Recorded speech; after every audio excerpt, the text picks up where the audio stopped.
Hello, everyone. Thank you so much for joining us and welcome to A Turn of Events, where we help put a positive spin on the future of your business. I'm Annette Naif, the CEO and creative director of Naif Productions. We are a strategic event production company. We specialize in corporate, social, nonprofit, and weddings, which is pretty much everything. Love to talk to you if you have a live, hybrid, or even virtual. Some people are still doing virtual events. But we're seeing more live events these days, which is really great to see things back and to normal, as they say.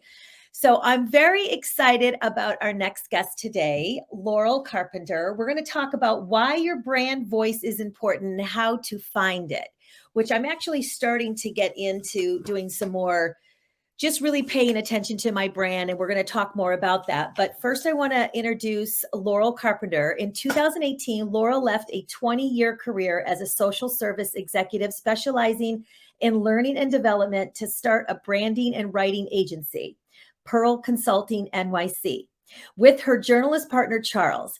Together, they help solopreneurs and small businesses to find an authentic voice that resonates. Their specialties are brand voice, website copywriting, blogs, and books. When they're not writing for their clients, they're out swing dancing somewhere in Manhattan. And girl, that's my kind of girl. I love that. That's great. Anyone who knows me knows I love to dance, and I've taken dancing most of my life. And ballroom dancing was one of the things that I actually got into later in life. So it was really fun. I haven't done it in a while, but I love it. It's, it just makes you feel fantastic. So it's exciting. So welcome, Laurel. How are you? I'm doing well. I had no idea you were a ballroom dancer. What's your favorite ballroom dance, Annette? Well, I wouldn't say I'm a ballroom dancer, but I did take lessons. I'm in Manhattan, so I did take lessons there. I think, I don't know. I think the foxtrot's fun. You kind of bounce around they're all great. I love them all. It's so much harder because I took, jazz and ballet and tap as a kid, all growing up all through, my teens and my 20s and as a little girl. And I was this ice skater for many, many years that people probably didn't know about. So that didn't finish. I was like Olympic dreams here, but I just kept in dancing. So I don't know. I just thought it was a really fun thing to do, but it's hard. It's a lot different. It's totally different than, jazz and ballet and all of that stuff, but I really enjoy it. So I might get back to doing it again. I just love it so much. So we love the foxtrot too, by the way. You do? Yeah. Mm-hmm. It's so fun. And the swing is great. I mean, my mother was such a, she comes from that era. So we used to swing dance together at all the weddings and the families and stuff like that. So we had a really great time. A lot of fun. Okay. So let's talk about brand voice and what that means. Can you give me an example of how it's used in real life? So brand voice is another way of saying your brand's personality. And it's what makes some brands instantly recognizable when you hear and see them. A really current example, most people will give examples of like Nike or Coca-Cola. When you hear just do it, you think of Nike right away, right? Right. More current example would be Oatly, the way that they use brand voice. It's like humorous. It's a little bit disruptive. You immediately know it's Oatly when you see those cartoonish letters, and it's right. So it's what makes you really instantly recognizable, whether you're a big brand, medium-sized company, or a small company. Right. I have a lot of people who say, I recognize your name. Name makes a big difference, but also my logo, because it's different. It's, it's just very, very catchy and very different. So, that definitely makes a difference, and colors and things like that. So I it's all that recognizable stuff. So why don't you tell me, first of all, I want to know how you got into doing this. What's your background and all of that good stuff? Sure. So I'm actually a social worker. I have a master's degree in social work, and I was in that field for 20 years. And I was in learning and development, and I worked for a big nonprofit at one point and was on a committee of folks who were implementing an electronic health record of all things. And one of my colleagues owned a MSP, managed service provider, that was on that committee. And I was talking to him about how I wanted to leave the nonprofit world. And my partner was a former journalist for the New York Times. And he said, well, why don't you try writing a blog post for us and let's see how it goes. I know you don't really have a traditional background in this, but your Yeah. partner is a journalist. So we wrote a blog post for him and we became his full-time writers. And that's how it all started. It was very unusual path to becoming a marketer. Right, right. Well, that's pretty cool. And writing's so important. I know I have a blog as well, and that's if there's definitely an importance in having that. There's so many reasons. I coach wedding and event planners, which if I didn't mention in the beginning, but I have a coaching program. And if anybody's listening, you must go to Event Planner Society, which is where you can join. If you're an event planner or wedding planner, join us over at Event Planner Society because there's great stuff going on. I'm about to launch a program. So want to get in there if you're looking to start your own business, which is a really great thing to do. But so I forgot where I was going with that. Blog. So I always talk about, the importance. It's a really great way to give tips, bring people back to your website, get, more visible. You have to be visible. So that's super important. So I'm always, and not everybody, a lot of people can't write. So, it's a definitely, a very important thing to make sure that you're, hitting your audience, getting, your voice is recognized and all of that and everything. So those are important. So, all right. So why is it important for solopreneurs or small business owners to have a brand voice? So that you're memorable, because if you read a lot of website copy, if someone is, oftentimes we get people who come to us because a business consultant or even their target clients will say, I don't really understand what you're trying to say here. I don't understand your message. Yeah. People use a lot of jargon, like, words like leverage and stuff like that in their copy. It can feel very stiff, and Right. not that we shouldn't be intellectual, but if you are super stiff in your copy, it can be hard for people to relate and understand your message. So that's one of the reasons we developed this offering, is after being asked to write website copy and blog posts for people where they really wanted, it seemed like it was just full of jargon. And Right. so we started exploring ways to help people to find a more original, unique way of writing about their business. And brand voice is a really fun thing to do with people. So Yeah. So what's your approach to brand voice? So we use brand archetypes, which have been around for a while. They're Jungian. They're not copyrighted really. They're from Jung, but they were made more popular by Mark and Pearson as a marketing tool in recent years. So archetypes, there are 12 of them. So for example, if you're a caregiver, your major value that is important to you is service.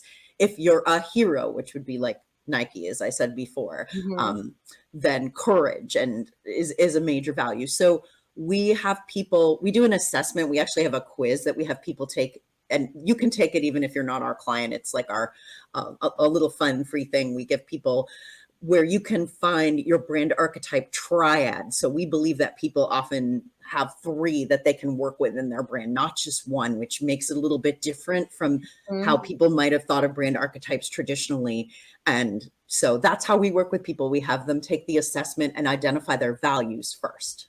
Yeah, yeah, it's really important. And I like a conversational like copy. I don't like it to be like, again, so I come from corporate. I've been doing this for a long time, but I started out in doing events and TV series and things like that, film and television. I came from, so I had production work back in way back in the days.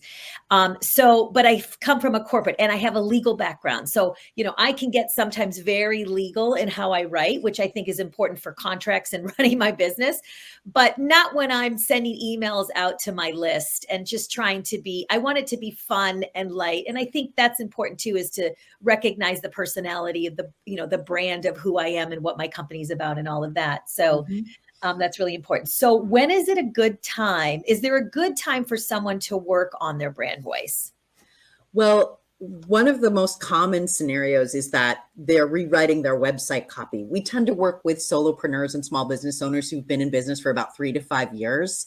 And I would say that oftentimes a website copy refresh is when they've come to us. They've done it themselves in the past, and now they want to up level. And often there's been a business consultant, coach, or fractional CMO telling our clients that, maybe you want to hire a professional writer to help you with the brand voice and with the website copy this time, because I'm not clear on your message. Like one of our clients actually had the situation, and I think it takes a lot of humility to look at this. His business coach said, your website sucks, Yeah. which is a very strong statement. And I It's wouldn't, horrible. but it But was, you need to hear it, right? You need to hear yeah. it. Another time is if you're like changing your target audience, I would say. If you're really significantly pivoting to a new target audience, and that may be more applicable to medium-sized or smaller companies, but Mhm. solopreneurs sometimes change their audience too. So Right. Yeah, for sure. I mean, it's tricky for me because I have different kinds of clients, corporate, social, nonprofit. I do a little bit of wedding. So, I have that all over. And then I have coaching clients for, wedding and event planners. So I'm kind of, it's a tricky thing, but we dabble in all of it and we know where our audience is. And so I think that's really important. So when should a business owner choose to go all in on their personal brand versus creating a brand for their business that has its own distinct identity? So what I'm about to say is a little controversial, and not all Okay. branding people would agree with me. Okay. But I would say if your target audience values, like I really want people to work on their ideal client. Who's the ideal client for their offerings? But if you're a coach or a creative, perhaps you want to go in all in on your personal brand because people are buying you and your values, and they want to work with a person whose values totally align with theirs. But when you might consider creating a business brand is if your target audience maybe has slightly different values or needs to hear a different message than your personal brand. And I will give an example of that. Yeah. One of our clients who's a videographer had taken our quiz, and he got the jester, which is like the comedian. And that can take a lot of different forms. Humor is very subjective. And he loved a tagline we wrote for him that was corporate videos that don't suck. However, his target market didn't like it so much. So Uh, we ended up tweaking the brand voice to be more of a business brand that was, he still has humor, he's still got a sense of humor, but he's not quite going so all in on that like rebel comedian bro type voice, because that's not what his audience related to. It was, his audience was more interested in that he produces these quality videos, which is characteristic of the ruler, and that he is easy to work with, which is characteristic of the citizen archetype. So I would give that as an example of when to mitigate creating your personal brand versus business. And there are some people who would say, if they're not totally aligned with your values, then why do you have them as clients? But I think that's kind of a privileged position to take. And I realize that's controversial, but I feel it's important to acknowledge that we can't always pick the total perfect ideal client if we yeah. want to work with different kinds of people. And and also for some people, they don't want to share a lot about their personal life or their children or their family on social media. And I respect that. I think it's okay for someone to create a business brand so that they don't have to go so all in on that personal brand and sharing everything about their life on social or in their Yeah. website copy. Yeah. I agree. I'm kind of private about that. I do share a little bit of personal stuff, but what I do share more is on stories, right? So if I'm in Instagram or something, I'll share my stories and it disappears within a while. But I'm not flooding my whole feed with all my personal stuff. But listen, I like to show the human side of me and the fun side. And I am in a business that's always, it's a lot of fun. So, in that sense, I'm lucky that way. And I can be at any kind of event and showcase the event, even though I'm at it and attending, it looks like, it's one of our events. So it's kind of funny that the way social media works, and, it is kind of funny that way. So, so when you work with a client on brand voice, what are some of the questions you might ask them? Well, one of the first things we do is we always have them take we have a special quiz that we have people take to assess their brand archetype triad. We always ask them, does this resonate with you? Do you really feel that these are your values? And we have a conversation about it because it's a jumping off place. It's not a prescription. If sometimes people feel that they want to tweak that a little bit, we always have a conversation. It's not like, oh, you got your quiz results and you have to do it this way. So Right. there's that. We ask them, what are your values? Does this represent you? And then one of the major questions we ask is, what's your ideal client and what's your nightmare client? And we don't just have them do demographics. We have them talk about like how long have they been in business? Are they in certain industries? There could be a lot of different factors. Like for some people, stage of business growth could be a very important thing for their ideal client. And, you know, for some people, they like, I don't mind people that need a lot of hand holding. For some people, that's a nightmare client for them. Like, so it's really good to flesh that out. And I think that's one of the most important things that we ask our clients. And many people, even who've been in business for many years, have not thought about their ideal client, which kind of surprises me. We ask people what their superpowers are. That's another thing. And we want to know what their brand inspirations are, and and also we look at their competitor websites, because sometimes there's a gap in the marketplace that they can fill. And this also plays into the idea of building a business brand that they haven't thought to fill. It is amazing to me how many of people's competitors sound the same and use the exact same jargon.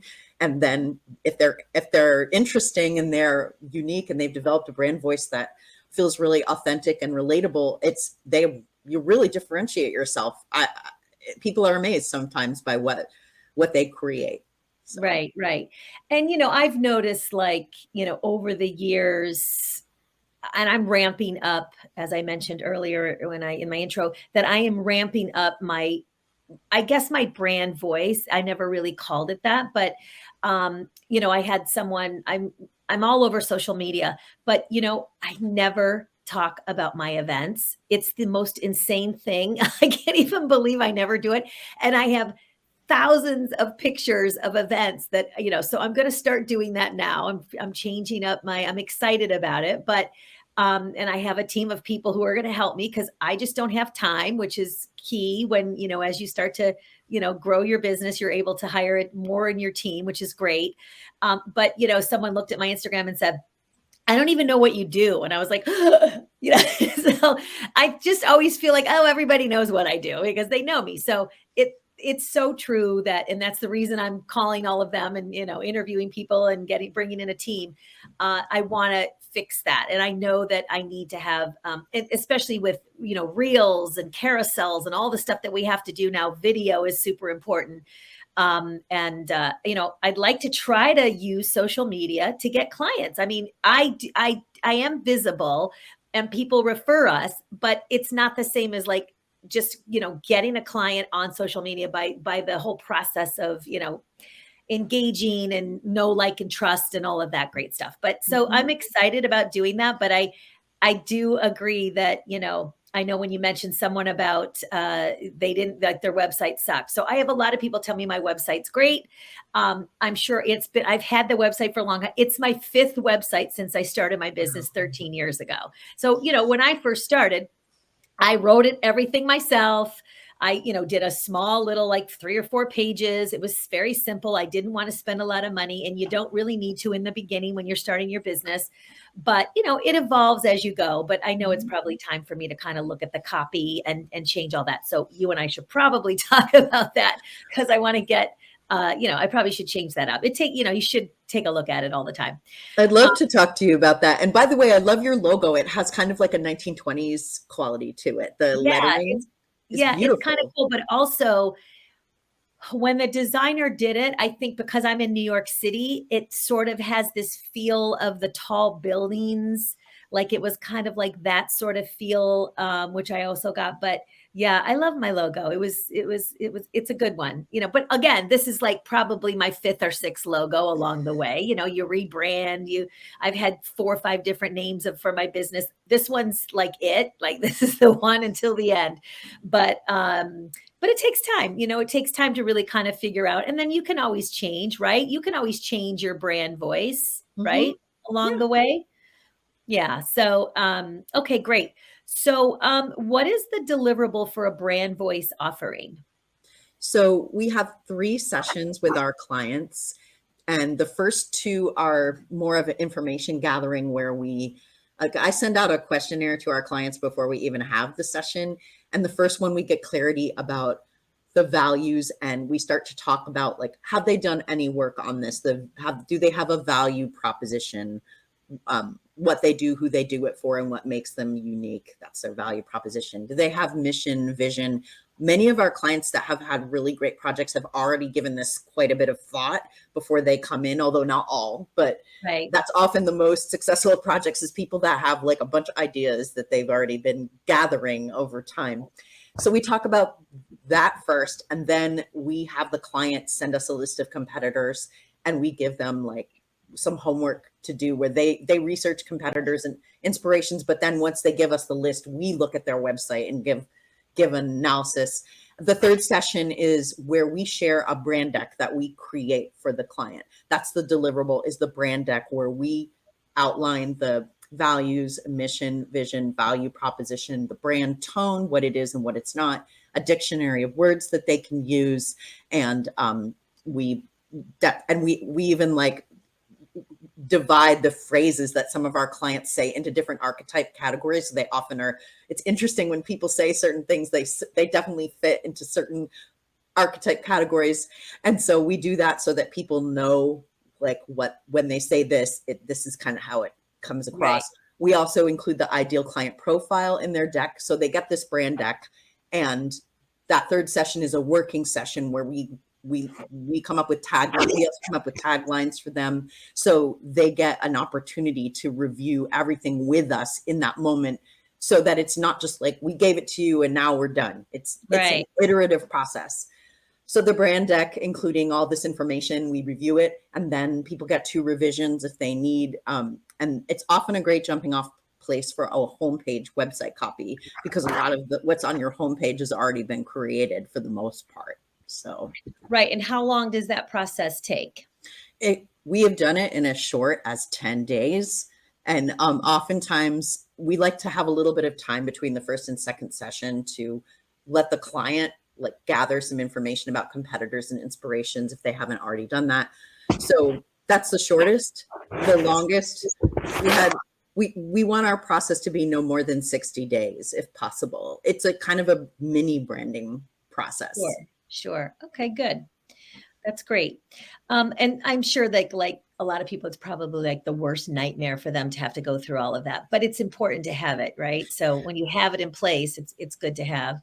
Actually, most of our clients have found it fun. We really want it to be a fun process and non-judgmental. Like if you, like that client that I mentioned whose business coach said my website sucks, like I felt bad about that, but I was like, hey, like I give you all the credit in the world. You've come to us for help. We're not here to we're here to make this fun for you. Like it's not at all supposed to feel like, oh, I occasionally like it does cause people to stop and think, but most people have fun with us doing it. Yeah. Well, and listen, if they were in a good position, they wouldn't need you, right? So if they had everything in place and their brand voice was perfect and all that, that's the reason they're reaching out to you, is they want to be in a position where they're represented the right way to get the right client. So, I mean, that's all important. We can't be great at everything, right? Also, the beauty of this is like, let's say at the end of that working session, we come up with 5 taglines that they really liked and they're different. They can run those. We let them run them by like their favorite clients. I recommend being careful about who you get feedback from, because you want to get feedback from people that are actually in your target audience. And like sometimes people have asked, I understand why they do this. They might ask their teenager for feedback or something, but are they your target audience? Think about that.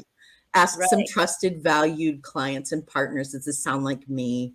And then they can come back to us and said, like recently, I had a client who we created a bunch of different taglines for her. And one of them that she was afraid to use because it was really strongly worded, real talk, real solutions. It landed really well with her clients. Whereas she had something really airy-fairy that we had also created for her. And she went with what the client said, that's you, like, this represents who you really are. Yeah, and sometimes you need that third party voice like out there, like giving you feedback. Those are the people that you need to ask. So I did the same thing. I reached out to, I'm doing a coaching program for wedding event planners, as I mentioned, and I sent out to like 3 or 4 people who were, wedding and event planners who were looking to start their own business. And I asked them, there were like 15 questions I asked, and every one of them said the exact same thing. And it showed me that I was going in the right direction of what I'm offering as far as my workshop. And, I'm going to do the webinar first and then go into the program. But so, it's the best way to do it is to ask the ideal client, right? Then you get your answers right there. So I think that's really great. So how does brand voice translate into copywriting? That's a great question. So oftentimes in that brand deck, we've like the value proposition, for example, that we create, that is often what people have above the fold on their homepage of their website. So we actually try to create some of the copy really based on what people actually said. And we usually try to create that value proposition that's like right up there. So we want to make sure that we're using certain words throughout the copy. Like maybe that's where the dictionary of words comes in, that can really come in handy. Maybe you say one word, like I noticed in Oatly, they use the word hope a lot in their copy. So perhaps that's like an emotional word that you sprinkle in there, like throughout the copy. So it really helps to guide. It serves as a reference point, not rigid, but a reference point. Right. Well, that's good. That's good. So what's one piece of feedback that your clients have given you about the process that was helpful? That's a great question, actually. So most of our clients, I would say they like that interactive session that we do with them. We didn't have that in the beginning. And that is something that I think is really useful because we get the real time reaction from people and not just like, here it's more like interactive and fun to do that interactive session. So, and a lot of people have said that like we help them we help them think about their brand in a way that they hadn't considered before. Like having a third party look in on what they were doing and give them feedback is one of the most helpful things about the process for most people. That sounds like the most key part of it. Yeah. Things that you would not think about. So, I mean, that's why you're the expert on it. So that's why they have you. Okay, great. So what's one thing people can do to work on their brand voice on their own? Oh, great question.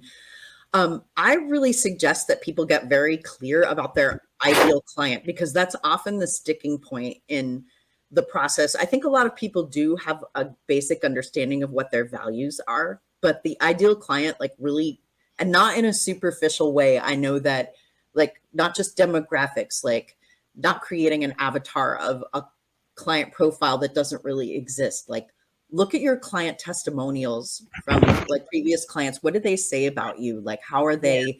That's like a really good way to start.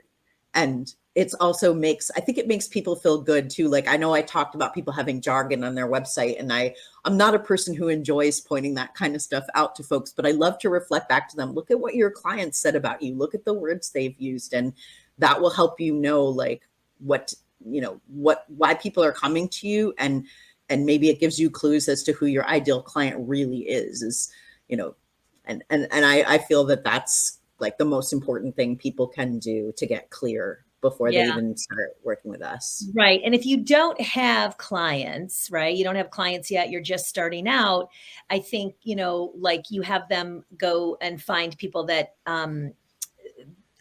for example, when I started, I would look at all these planners that were successful and where I wanted to be, right, back in the day. And so I would just look at their how they put their websites together and how they wrote their websites. And so I could get some examples of how to do it myself, not copying them, but just getting inspiration and who their ideal clients. So if they're wedding planners, take a look at what their message is to, their clients. And that will help you if you don't have any client references to look back on. Right.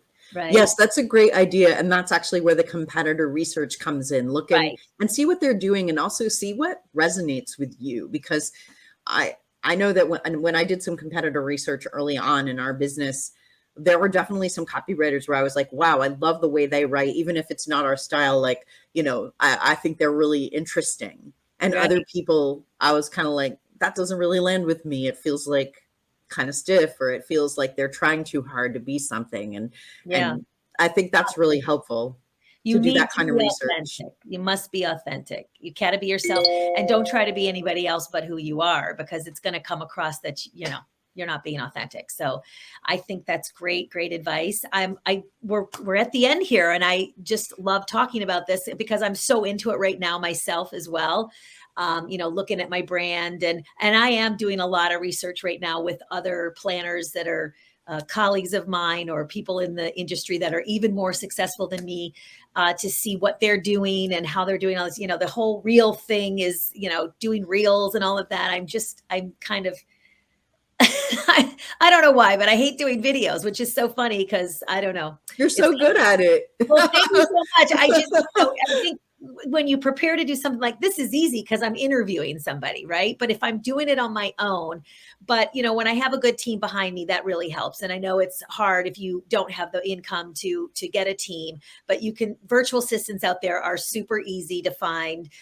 You can go on Fiverr or, lots of different places to find inexpensive help these days. So, reach out and try to get the help. Don't try to do it yourself, and just look at what other people are doing and follow if you love someone's style or anything like that, just follow them. So, but I had a blast. Thank you so much. So fun talking to you. How can people reach you? So I want to offer, if people want to take the archetype quiz, it's www.pearlconsultingnyc.com/quiz. You can take the brand archetype quiz for yourself. And if you want to just reach out and email me and don't want to take the quiz, that's fine too. It's Laurel@pearlconsultingnyc.com. Feel free to email me. I'd be happy to chat. Great. And I'd be happy to talk to you about your brand voice process sometime. Yes, I know. I'm definitely in the middle of it. So we'll definitely talk about it. But you can also find Laurel on Pearl Consulting NYC on Instagram, right? You're over there. Yeah, I spend more time on LinkedIn, to be quite honest. Okay, but we do have I have a big presence there. It's under Laurel Carpenter or also Pearl Consulting NYC is our company page. Okay, wonderful. So you guys go to get that quiz, pearlconsultingnyc.com/quiz. Take a look at it. It'll help you with your brand. So thank you so much for being here. I really appreciate your time. I know everybody's busy these days, so I really appreciate it. I appreciate this conversation. It was great. Thank you, Annette. You're welcome. Okay. All right, you guys, thank you so much. I'll see you next week. Thanks so much for being here. And please don't hesitate. You can write some comments if you have any questions or anything. We'll be looking back at this and we can answer all your questions, but reach out to Laurel for your brand voice. Super important to have it. Okay. Take care, you guys.